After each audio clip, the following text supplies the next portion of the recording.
ভট্টাচার্য কহে দেব না করো বিষাদ, তোমারে প্রভুর অবশ্য হইবে প্রসাদ।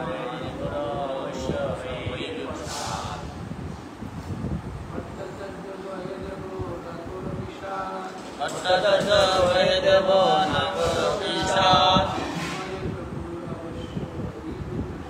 তোমারে প্রভুর অবশ্য হইবে প্রসাদ।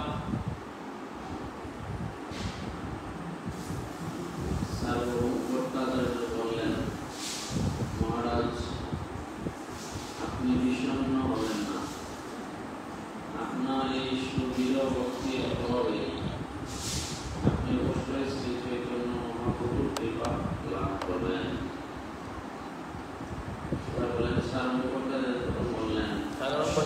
বললেন মহারাজ আপনি বিষণ্ণ হবেন না, মহারাজ আপনি বিষণ্ণ হবেন না, আপনার এই সুদৃঢ় ভক্তির প্রভাবে আপনি অবশ্যই শ্রী চৈতন্য মহাপ্রভু কৃপা লাভ করবেন। তাৎপর্য, মহারাজ প্রতাপরুদ্রের দৃঢ় প্রতিজ্ঞা দর্শন করে সার্বভৌম ভট্টাচার্য ভবিষ্যৎবাণী করেছিলেন যে শ্রী চৈতন্য মহাপ্রভু অবশ্যই তাকে কৃপা করবেন। এই গ্রন্থে বর্ণিত হয়েছে গুরু কৃষ্ণ প্রসাদে পায় ভক্তিলতা হয়েছে। শ্রী গুরুদেব এবং শ্রীকৃষ্ণ কৃপার প্রভাবে ভক্তিলতার বীজ লাভ হয়। সার্বভৌম ভট্টাচার্য ছিলেন মহারাজ প্রতাপরুদ্রের গুরুর মতো এবং তিনি আশীর্বাদ করেছিলেন যে মহাপ্রভু তাকে অবশ্যই কৃপা করবেন। গুরুদেবের কৃপা এবং কৃষ্ণের কৃপা মিলিত হয়ে কৃষ্ণ ভক্তকে ভক্তি মার্গে সাফল্য দান করে। সেই সম্বন্ধে বেদে বলা হয়েছে, দেবী বলা ভক্তি শতা দেবী তথা গুরু কবিতা মহাত্মা। যে সমস্ত মহাত্মা ভগবান এবং গুরুদেবের প্রতি অনন্য ভক্তি করায় তার হৃদয়ে সমস্ত বৈদিক জ্ঞান আপনা থেকে প্রকাশিত হয়। সার্বভৌম ভট্টাচার্যের উপর মহারাজ প্রতাপরুদ্রের দৃঢ় শ্রদ্ধা ছিল এবং সার্বভৌম ভট্টাচার্য ঘোষণা করেছিলেন যে শ্রী চৈতন্য মহাপ্রভু আছেন স্বয়ং ভগবান। তার গুরুদেব সার্বভৌম ভট্টাচার্যের কথায় সম্পূর্ণ বিশ্বাস করে মহারাজ প্রতাপরুদ্র তৎক্ষণাৎ শ্রী চৈতন্য মহাপ্রভুকে স্বয়ং ভগবান বলে স্বীকার করে নিয়েছিলেন। এইভাবে তিনি মানুষের শ্রী চৈতন্য মহাপ্রভুর আরাধনা করতে শুরু করেছিলেন। এটি হচ্ছে ভগবত ভক্তির পন্থা। ভগবদ্গীতায় বলা হয়েছে,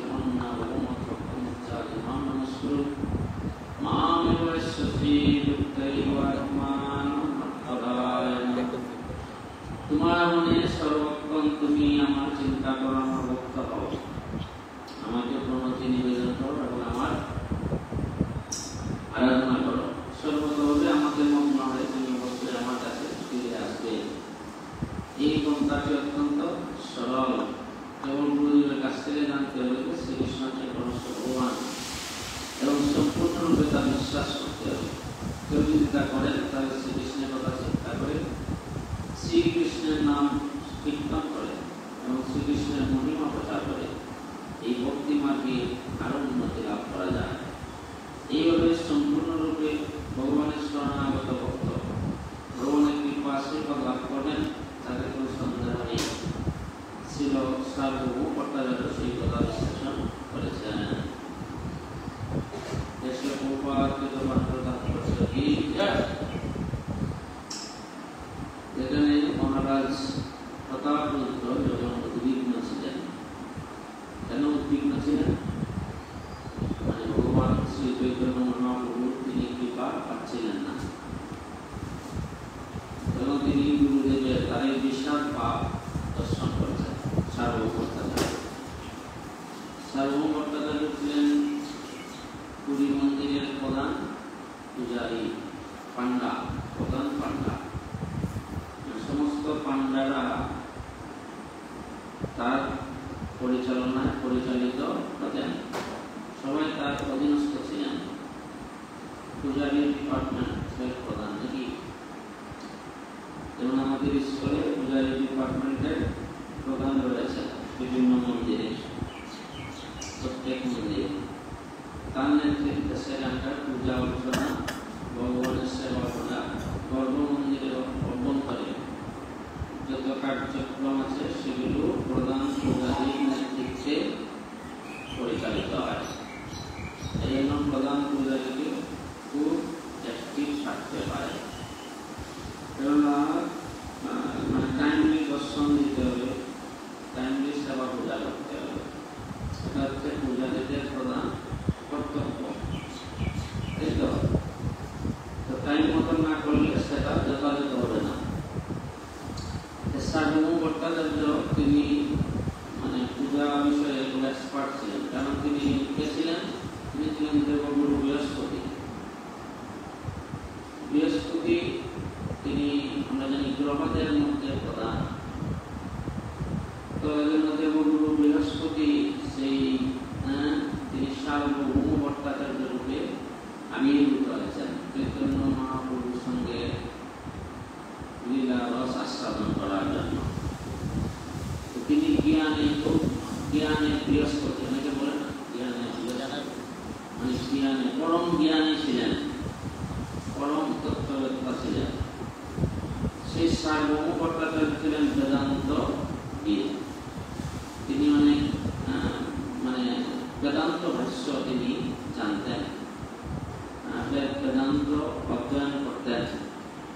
মহাপ্রভু যখন নবীন সন্ন্যাসী হয়ে জগন্নাথপুরী এসেছেন, আর এসে তিনি নৃত্য কীর্তন করছেন, কান্না করছেন, ভূমিতে গড়াগড়ি করছেন, তখন সার্বভৌম ভট্টাচার্য কিছুটা মানে হতাশা হয়েছিলেন। তো নবীন সন্ন্যাসী, তো সন্ন্যাস থাকতে পারবে না মনে হচ্ছে আমার। সন্ন্যাসীদের কাজ তো এরকম নাচ গান করা, এটা সন্ন্যাসীদের কাজ নয়। সন্ন্যাসীর কাজ হচ্ছে শাস্ত্র অধ্যয়ন করা, শ্রবণ কীর্তন করা, নাকি শাস্ত্র নিয়ে থাকা। তো সন্ন্যাসী থাকতে পারবে না, একে দেখে আমার খুব করুণা হচ্ছে।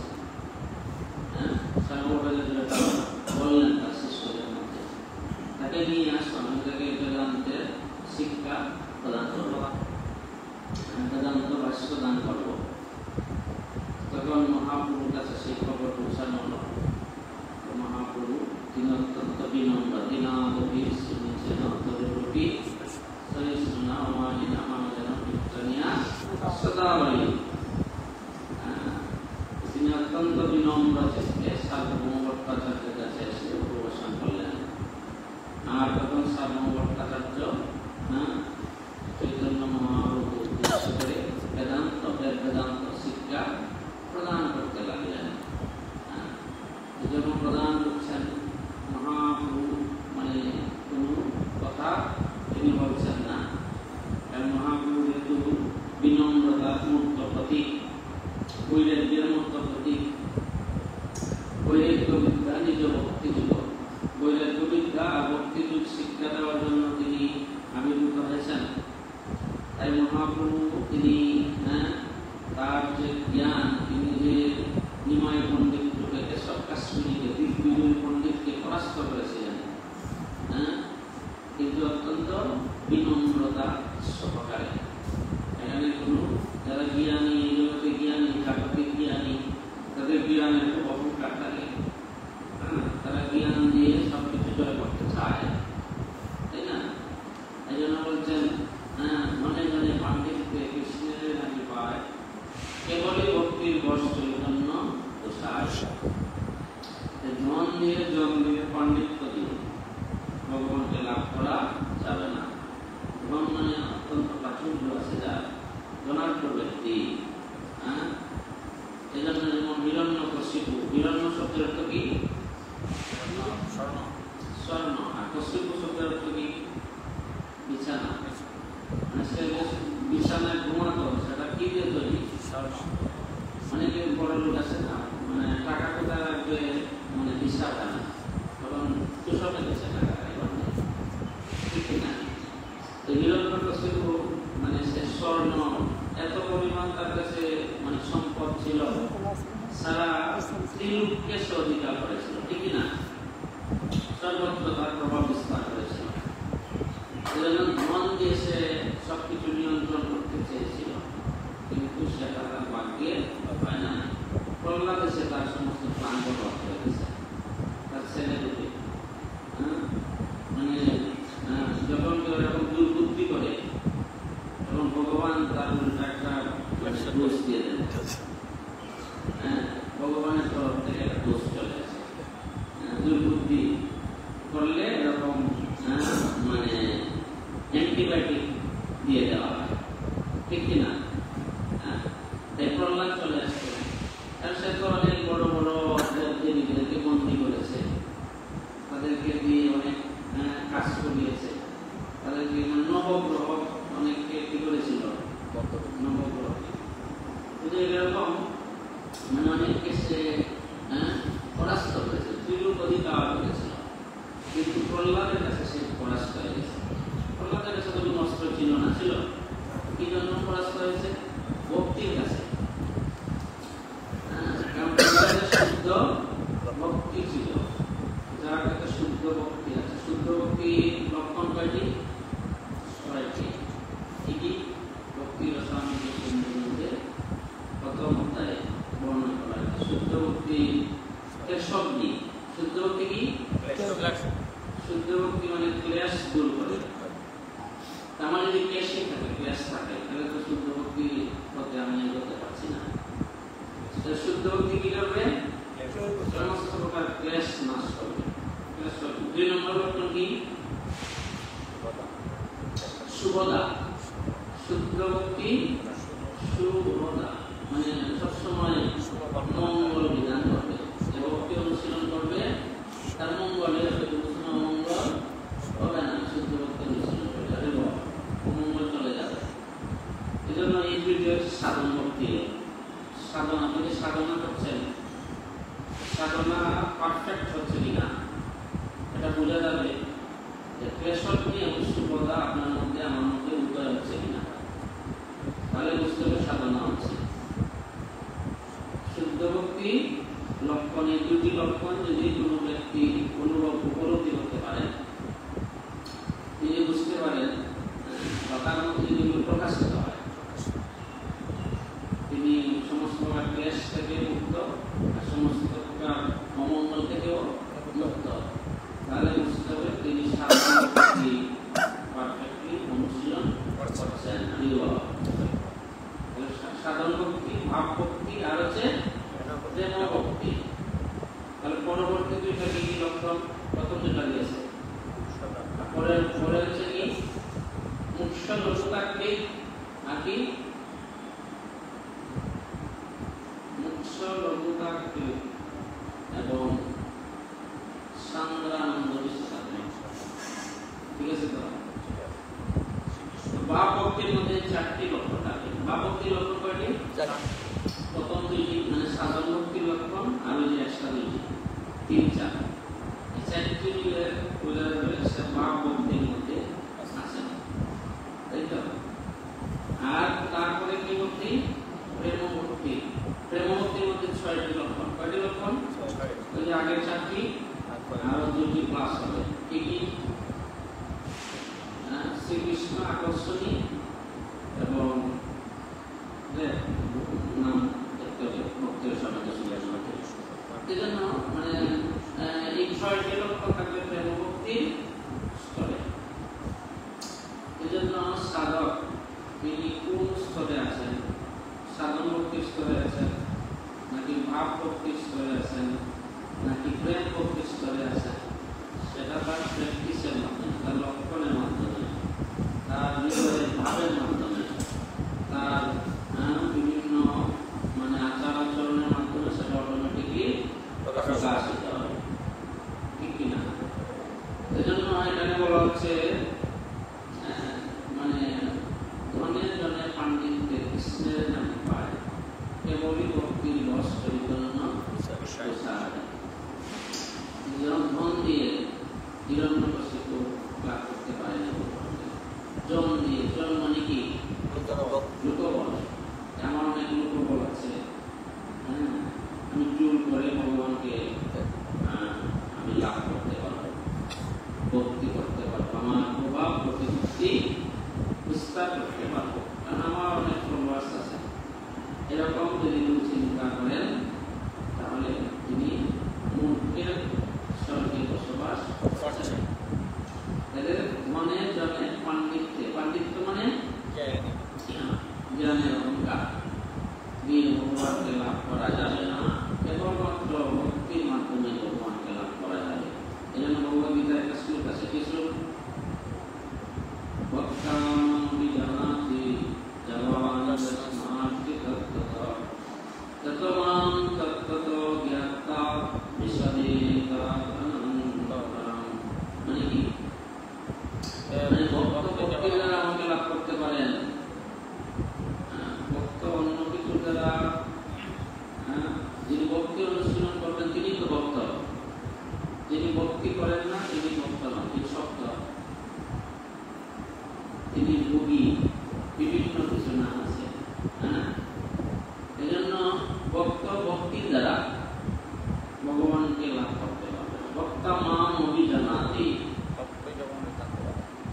ভক্ত আমাকে জানতে পারেন, তত্ত্ব জানতে পারেন। ভক্ত মাম অভিজানাতি। আর কেউ ভগবানকে তত্ত্ব জানার অধিকার নেই, হারিয়ে ফেলেছে তারা। ভগবান ভক্তির কাছে আবদ্ধ। এই জন্য ভক্তি অনুশীলন করা প্রত্যেকের কর্তব্য। এটা হচ্ছে ভগবান ভক্তির পন্থা। এই ভক্তি অনুশীলন করতে হয় কার মাধ্যমে? আজকে তাৎপর্য শিল প্রভুপাদ গুরুদেবের মহিমা প্রকাশ করেছেন, গুরুদেবের মাধ্যমে। যখন মহারাজ প্রতাপ চৈতন্য মহাপ্রভু মানে ভগবানকে দর্শন করা পর্যন্ত সুযোগ পাচ্ছেন না। কেন সুযোগ পাচ্ছেন না? কারণ বিষয়ী মুখ দর্শন করা সন্ন্যাসীর ধর্ম নয়, বিষয়ী লোকের সঙ্গ করা সন্ন্যাসীর ধর্ম নয়। সন্ন্যাসীর ধর্ম হচ্ছে সবসময় কারণিকা সুবিধম সর্বভূতান। সাধুদের সাধু সাধুভূষণ, সাধুদের লক্ষ্য ভাগবত বলা হচ্ছে তিতিক্ষা কারণিকা। তাহলে তিতিক্ষা, তিতিক্ষা মানে কি? তিতিক্ষা কারণিকা, কারণ মানে করুণা, অত্যন্ত দয়ালু, দয়ার ভাবে আগ্রহ। তিতিক্ষা কারণিকা সুবিধম সর্বভূতান। আর সমস্ত জীবের প্রতি তিনি মমত্ব বুদ্ধি সম্পন্ন, সমস্ত জীবের প্রতি তিনি অত্যন্ত আদরণীয়। জীবের দুঃখ দেখলে তিনি নিজে দুঃখিত হয়ে যান। জীবের দুঃখ দেখি শিল প্রভুপাদ তিনি জীবের দুঃখ দেখে পাশ্চাত্য দেশে গেছেন, গিয়ে আরো দুঃখ পেয়েছেন। আরে এখানে কোথায় আসলাম? এরা তো সবাই রোজগার গুণে আচ্ছন্ন, এরা তো জীবনের মূল্য বুঝে না, এরা ভোগের প্রতি অত্যন্ত লালায়িত। এদেরকে কি করে উদ্ধার করা যায়? আমার তো কোনো শক্তি নেই, ভক্তি নেই, জ্ঞান নেই, আমি খুব বড় ভক্তি বেদান্ত নাম সাক্ষাৎকার। আমার তো ভক্তি নেই, জ্ঞান নেই, কিন্তু গুরুদেব আমাকে কি জন্য নির্দেশ করলেন গুরুদেব জানেন। আমি আমার গুরুদেবের নির্দেশ পালন করে যাব। এই হচ্ছে প্রকৃত শিষ্যের মনোভাব।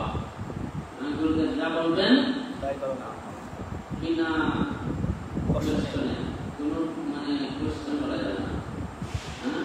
না গুরুদেব এটা না হয় ওটা হলে ভালো, গুরুদেবকে সাজেশন দেওয়া দরকার নেই। যদি গুরুদেবকে সাজেশন করতে চায় তাহলে তার ভাগ্যে বরবাদ হয়ে যাবে, ঠিক না? গুরুদেবকে পরিচালনা করার কোনো অধিকার আমার নেই। অনেকে গুরুদেবকে পরিচালিত করতে চায়, এই জন্য এটা মানে অপরাধ হয়ে যাবে, ঠিক না? গুরুদেব তিনি যে নির্দেশ দিবেন সেটা হচ্ছে শিষ্যের শিরোধার্য। তিনি তার জীবন যদি তাতে নষ্ট হয়ে যায় তাতেও তিনি সেটা পালন করবেন। এই যে প্রকৃত শিষ্যের মনোভাব। আগে যদি মনে করে না এটা করলে তো গুরুদেব যে নির্দেশ দিচ্ছেন এটা করলে তো আমি শেষ, আমি দশটা চলে যাব, কিন্তু গুরুদেব বিজ্ঞান বলছেন সেটা এখন না বুঝলেও পরে আমরা ঠিকই বুঝতে পারি। অতএব আমাদেরকে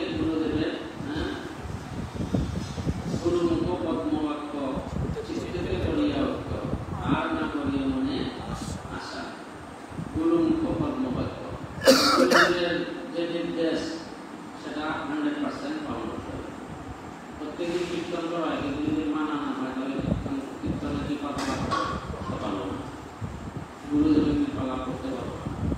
গুরু মুখ পদ্মবাক্য চিত্তকে চলিয়া আসতো আর না করিয়া মনে আশা, অন্যরূপ আশা নেই, কেবলমাত্র গুরুদেবের নির্দেশ পালনের প্রতি আমাদের মানে সুদৃঢ় ইচ্ছা প্রকাশ করতে হবে। এই হচ্ছে গুরু কৃপা লাভের পন্থা। গুরু কৃপা কি করে পাওয়া যায়? যদি গুরুদেবের নির্দেশ পালন করি। গুরুদেবের সেবা দুই প্রকার, বাণী সেবা, বকু সেবা। বকু সেবা মানে শরীরের সেবা, কাপড় দিয়ে দেওয়া, প্রসাদ রেডি করে দেওয়া, ইত্যাদি যত প্রকার শারীরিক সেবা আছে, দেহের সেবা আছে গুরুদেবের, সেটাকে বলা হচ্ছে বকু সেবা। আর বাণী সেবা মানে কি? গুরুদেবের নির্দেশ অনুসারে জীবনযাপন করা, গুরুদেবের নির্দেশ পালন করা। প্রভুপাদের অনেক গুরু ভাই ছিলেন, তারা বহু সেবা করেছেন, কিন্তু বাণী সেবার প্রতি গুরুত্ব দেন নাই। প্রভুপাদ কি সেবা করেছেন? গুরুদেবের বাণী সেবা। এজন্য বাণী সেবা হচ্ছে অধিক মাহাত্ম্যপূর্ণ। বহু সেবা থেকে কোন সেবা মাহাত্ম্যপূর্ণ? বাণী সেবা। দুটি মাহাত্ম্যপূর্ণ, কিন্তু অধিক মাহাত্ম্যপূর্ণ হচ্ছে দুটি বাণী সেবা, গুরুদেবের নির্দেশ পালন করা। প্রভুপাদ তিনি গুরুদেবের নির্দেশে 5370 বছর বয়সে বৃদ্ধ তিনি চলে গেছেন। এই গুরুদেবের নির্দেশে ভগবানের বাণী প্রচার হয়ে সফলতা লাভ করেছেন। এজন্য গুরুদেবের নির্দেশ যদি কেউ হৃদয়ে ধারণ করে, 1922 সালে নির্দেশ হয়েছিল। গেছে কত সালে? আমরা তো ভুলে যাবো, অনেক লোক ভুলে গেছি জীবনে গুরুদেবের নির্দেশ। কিন্তু প্রভুপাদ তিনি সেই নির্দেশ করে রেখেছেন। 5 সালে পেয়েছিলেন নির্দেশ, 65 সালে গেছেন। ভুলে গেলে যে বলতেন ওদের না এখন তো বৃদ্ধ হয়ে গেছে, কোথাও যাওয়ার দরকার নেই, ওই যে অবহেলা করত। তিনি সেটা তার জীবনের প্রধান উদ্দেশ্য ধরে নিয়েছেন। এটাই আমার জীবনের প্রধান উদ্দেশ্য, গুরুদেবের নির্দেশ অনুসারে সেবা করা। তাই তো? তাই প্রতাপরুদ্র মহারাজের গুরুদেব হচ্ছেন সার্বভৌম ভট্টাচার্য। এই জন্য সার্বভৌম ভট্টাচার্য তাকে আশ্বস্ত করেছেন, তোমার মন খারাপ করে কিছু নেই, তুমি দুঃখিত হওয়ার কিছু নেই। ভট্টাচার্য কহে না করো বিশাল। হে রাজন, দেব বলতে গেলে রাজার একজন আছে। হে রাজন, তুমি দুঃখ করবে না, বিষাদ করবে না। অর্জুন বিষাদ পেয়েছিলেন আত্মীয় স্বজন থেকে। মানে প্রতাপরুদ্র কিসের জন্য বিষাদ করছেন? মহাপ্রভু দর্শন না পেয়ে। দুই বিষাদের মধ্যে পার্থক্য আছে নাকি নেই? আছে। একজন ভগবানকে দর্শন না পেয়ে, আর একজন আত্মীয় স্বজনের দ্বারা। এজন্য মানে অর্জুনের সেই বিষাদ নেই, কিন্তু তিনি একজন জাগতিক মানুষের ভূমিকা কিরকম হয় সেটা জগতে প্রকাশ করার জন্য তিনি বিষাদ পাওয়ার ভাব প্রকাশ করেছেন। তার নিজস্ব কোনো বিষাদ নেই, তার তিনি তো ভক্তিতে পূর্ণ, তার হৃদয় হচ্ছে ভক্তিতে পূর্ণ। অর্জুনের হৃদয়, তিনি ভগবানের প্রিয় সখা, ভক্ত অসীম সখা। তুমি আমার ভক্ত এবং তুমি আমার সখা। তাহলে তো ভগবান এটা ডিক্লেয়ার করছেন হৃদয়, নাকি পারে নাই? তাহলে অর্জুনের হৃদয়ে একটু বিষাদ থাকতে পারে না। কিন্তু কেন তার বিষাদ আসলো? আমাদেরকে শিক্ষা দেওয়ার জন্য। না, যারা জগতের মানুষের ভাব আসে, তার আত্মীয় স্বজনের প্রতি, তার পরিবারের প্রতি, সমাজের প্রতি, দেশের প্রতি অনেক করুণা, অনেক বিষাদ সে লাভ করে কিনা? অনেক করুণা তার হৃদয়ে জন্ম হয়, সবার প্রতি দয়া, মমতা, মোহ জন্ম হয়, ঠিক কিনা? এজন্য সার্বভৌম ভট্টাচার্যের শিষ্য মহারাজ প্রতাপরুদ্র তিনি বিশাল হয়েছেন। সার্বভৌম ভট্টাচার্য বললেন, ভট্টাচার্য কহে না করো বিষাদ। এই জগতে সবাই বিষাদ পায়। কি কারণে বিষাদ পায়? টাকা নষ্ট হয়ে গেলে বিষাদ পায়। টাকা পকেটে টাকা ছিল 1 কোটি, বাস লস হয়ে গেছে। দুঃখ পাবে নাকি? খুশিতে লেনদেন আসবে, ঘুম হবে, ঘুম তো হারাম হয়ে যাবে। কারণ সম্পত্তি নষ্ট হয়ে গেলে সে বিষাদগ্রস্ত হয় কিনা? বাড়ি ঘর জমি জমা ঋণগ্রস্ত হয়ে গেছে, তাহলে দুঃখ পাবে নাকি পাবে না? আর কি কারণে বিষাদ হয়? স্বামী মারা গেছে, স্ত্রী মারা গেছে, পিতা মারা গেছে, ছোটকালে, হ্যাঁ, তার বিভিন্ন কারণে এই জগতে মানুষ দুঃখ পায়, পায় কিনা? এরকম মানে বিয়ে করেছে, পরে স্ত্রীটা মারা গেছে, মানে ধরতে গেছে কি বিষয়, মানে তার একটা এক্স ফ্রেন্ড ছিল, তাহলে সে এরকম সুইসাইড করতে পারে কি পারে না? পারে। তো বিয়ে হয়েছে, পরের দিন স্বামী মারা গেছে, এরকম হয় কিনা? অ্যাক্সিডেন্ট করে মারা গেল, সেরকম দুঃখ, হ্যাঁ, এটাকে বলা হচ্ছে আদি আত্মিক দুঃখ। যে দুঃখ মনের আগুন নিবানো যায়, কিন্তু মনের আগুন তো নিবানো যায় না, মানে মনে চলে উঠে, হ্যাঁ, তাহলে মনের আগুন কি করে নিবানো যায়? হরিনাম দিয়ে, ভাগবত কথা, ভগবত ভক্তি, হ্যাঁ, ভগবত ভক্তি যার হৃদয়ে সংসার প্রাণায় কারুণ্য গণাগণতাম প্রাপ্তসকলম গুণার্ণবশ্চ বন্দে গুরু শ্রী চরণারবিন্দম। সে দাবানল কিসের জন্য করতে হবে? সংসার দাবানল, যেটা মনের মধ্যে জ্বলে উঠেছে, দাবানল, সংসার দাবানল নিরল প্রাণায় কারুণ্য ঘটনা, মানে করুণারূপ বৃষ্টি, কারুণ্যরূপ বৃষ্টি প্রদান করবেন তিনি হচ্ছেন গুরুদেব। গুরুদেবের করুণা যার উপর বর্ষিত হবে, করুণার বৃষ্টি যার উপর বর্ষিত হবে, তার সংসার দাবানল নির্বাহ করে নাকি? অতএব গুরু কৃপা কি গেলাম। তা মহারাজ প্রতাপ তো গুরুদেবের কৃপা পেয়ে গেছেন, ওদের নো টেনশন, তোমার কোনো বিষণ্ণ হওয়ার কোনো প্রয়োজন নেই। হে মহারাজ, আপনি বিষণ্ণ হবেন না, হ্যাঁ, তোমার প্রভুর অবশ্য হইবে প্রসাদ। আপনার এই সুদৃঢ় ভক্তির প্রভাবে আপনি অবশ্যই শ্রী চৈতন্য মহাপ্রভুর কৃপা লাভ করবেন। গুরুদেবের কথা মানে লাভ করে ফেলছেন, হ্যাঁ। সার্বভৌম ভট্টাচার্যকে দিচ্ছেন মহাপ্রভুর অতি আপনজন, ঠিক কিনা? মহাপ্রভু তাকে সর্বভূত দর্শন করেছেন, যে জ্ঞান দিচ্ছিলেন, জ্ঞান দিয়ে যখন তার জ্ঞানকে খণ্ডন করছেন, কে খণ্ডন করছেন?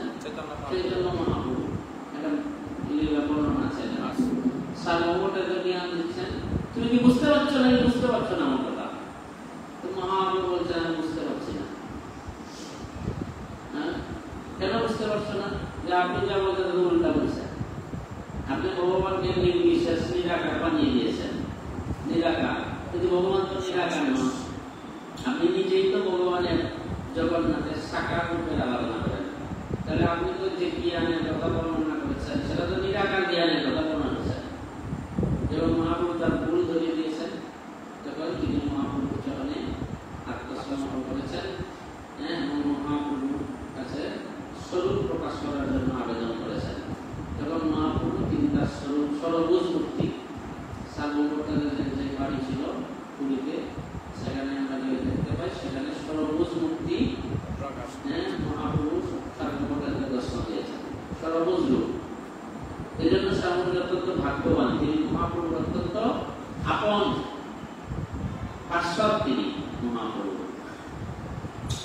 এই জন্য মানে সার্বভৌমতাদের কৃপা পেয়েছেন, বৈষ্ণবের আবেদনে কৃষ্ণের আমনায় এহেন পামর প্রতি রইবেন সদয়। কাঁদিয়া কাঁদিয়া জানা বড় দুঃখ গ্রাম, সংসার অনল হইতে ভাগিব বিশ্বাস। সংসার দাবানলে কৃষ্ট হয়ে জীব যখন জর্জরিত হয়ে গুরুদেব শুদ্ধভক্ত বৈষ্ণবের কাছে গিয়ে তার দুঃখের কথা বলবেন। আমি ধন সুন্দরী কবিতা চাই না, কারণ এগুলো থেকে বারবার শুধু আমি দুঃখই প্রাপ্ত হচ্ছি। তাই হে গুরুদেব, হে বৈষ্ণব ঠাকুর, আমাকে এই দুঃখের সমুদ্র থেকে উদ্ধার করবো।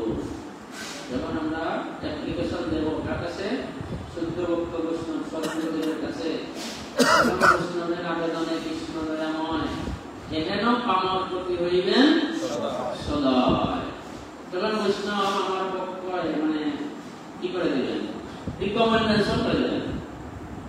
আমরা দীক্ষার সময় রিকমেন্ডেশন লাগে নাকি লাগে না? হ্যাঁ, দীক্ষা নিয়ে বাস ভুলে গেলাম যে রিকমেন্ডেশন করেছে, তো বাস আমি তো উত্তীর্ণ হয়ে গেছি, হ্যাঁ, সার্টিফিকেট পেয়ে গেছি দীক্ষা, কিন্তু যে রিকমেন্ডেশন করেছে তাকে সারা জীবন মনে রাখতে হবে। হ্যাঁ, তো দীক্ষা রিকমেন্ডেশন বৈষ্ণবের আবেদনে কৃষ্ণ দয়া নয়। তো আপনাকে যিনি রিকমেন্ডেশন করবেন, আপনি যার মাধ্যমে গুরুদেবের কৃপা দীক্ষা লাভ করবেন, আর গুরুদেবের মাধ্যমে ভগবানের কাছে যেতে পারবেন, ঠিক কিনা? এজন্য রিকমেন্ডেশন অত্যন্ত গুরুত্বপূর্ণ। মানে আপনার সমস্ত দায়িত্ব তিনি নিয়ে নিলেন, গুরুদেব যখন বলেন যে আমি দীক্ষা দিতে পারবো, কিন্তু যে রিকমেন্ডেশন দিবে তার সমস্ত দায়িত্ব। কোনো অপরাধ করলে তার উপর পড়ে, আমি এটা জানাব না। আরে এজন্য এটা অত্যন্ত মারাত্মপূর্ণ, সেজন্য এটা গুরুত্বপূর্ণ বিষয়। সার্বভৌম ভট্টাচার্য এখন রিকমেন্ডেশন দিয়ে দিয়েছেন কাকে? যে তোমার সমস্ত দুঃখ চলে যাবে, কোনো কারণ নেই, তুমি অবশ্যই মহাপ্রভু দর্শন কৃপা লাভ করতে পারবে। প্রসাদ মানে কৃপা, প্রসাদ শব্দ কি? কৃপা। তোমার প্রভুর অবশ্য কৃপে প্রসাদ, প্রসাদ মানে কৃপা। প্রভুর কৃপা তুমি অবশ্যই লাভ করতে পারবে, মহাপ্রভুর কৃপা। কেন লাভ করতে পারবে? কারণ তোমার সুদৃঢ় ভক্তি আছে।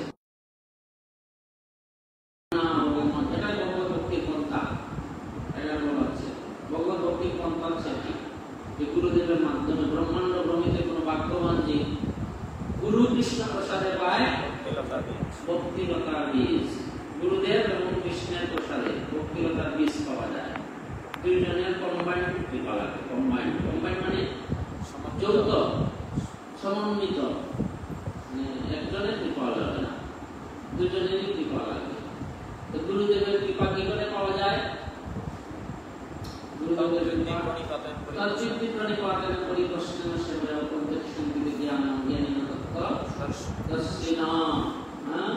মানে বিনম্র চিত্তে প্রশ্ন জিজ্ঞাসা করতে হবে। অকৃত্রিম সেবা দ্বারা।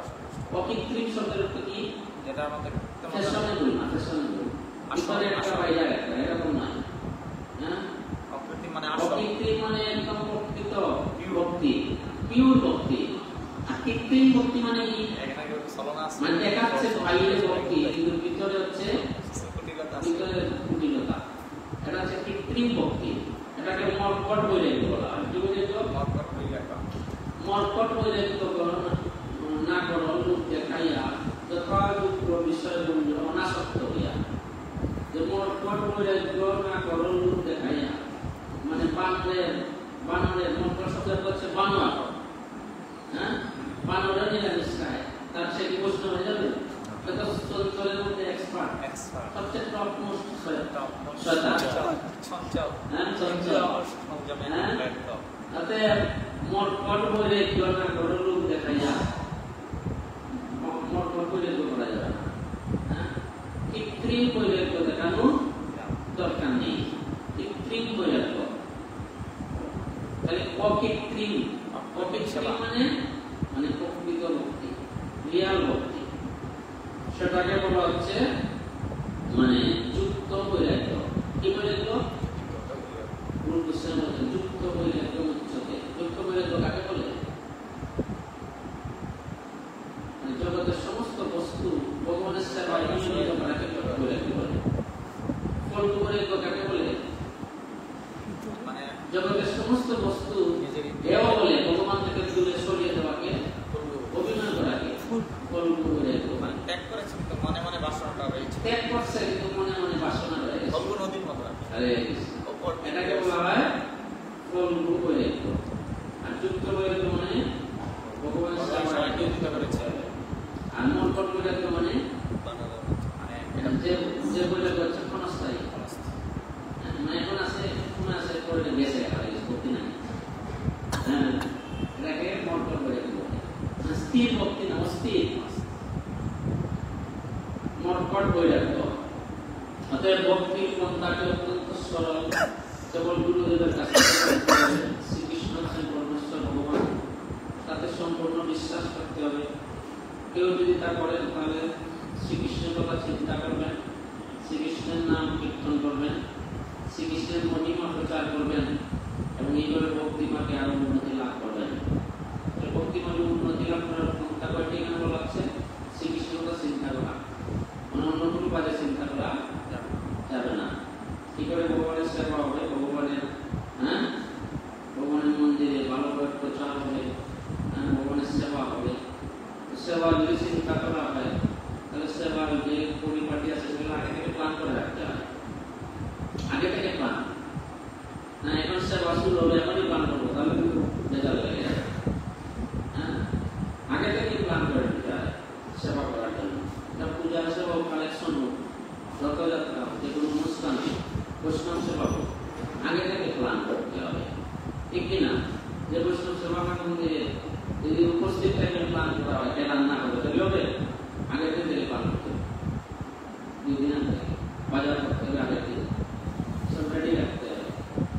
বৈষ্ণব ফুলগুলো 500 পাবে 200 লোক, আর এখন আমি বাজার করলাম মানে ওই দিন অনুষ্ঠানের দিন, তাহলে পেছে গেল রান্না সেদিন নাই, তাহলে পেছে গেল। বাসন দেওয়ার লোক নাই, পেছ লাগবে। পরিষ্কার করার লোক নাই, সবজি বানানোর লোক নাই, পেছ লাগবে কিনা? আগে থেকে সেট আপ রাখতে হবে। তাই তো? এটা হচ্ছে সেবার পরিকল্পনা, এটা হচ্ছে পরিপাটি। ঠিক আছে, পূজাকে যারা করবেন তারাও প্ল্যান করবেন যে আমরা কি করে টাইমলি ভগবানকে সবাইকে দর্শন দিতে পারবো। ভগবান তো ইচ্ছা করে দিতে পারে নিজে নিজে, কিন্তু নিজে নিজে তো দিচ্ছেন না। কেন দিচ্ছেন না? আমাদের সেই ভক্তি নেই। তো এই জন্য পূজারির মাধ্যমে দর্শন দিতে হবে। পূজারীদের সেই দায়িত্ব গ্রহণ করতে হবে যে না, আমরা সেই দায়িত্ব পেয়েছি, কর্তৃপক্ষের মাধ্যমে আমাদেরকে যথাযথভাবে দায়িত্বটা পালন করতে হবে। ঠিক কিনা?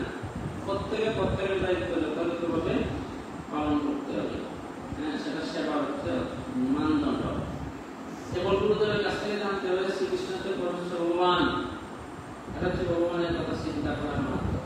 শ্রীকৃষ্ণের নাম কীর্তন করা, ভগবানের নাম পবিত্র নাম হরে কৃষ্ণ কৃষ্ণ কৃষ্ণ হরে হরে,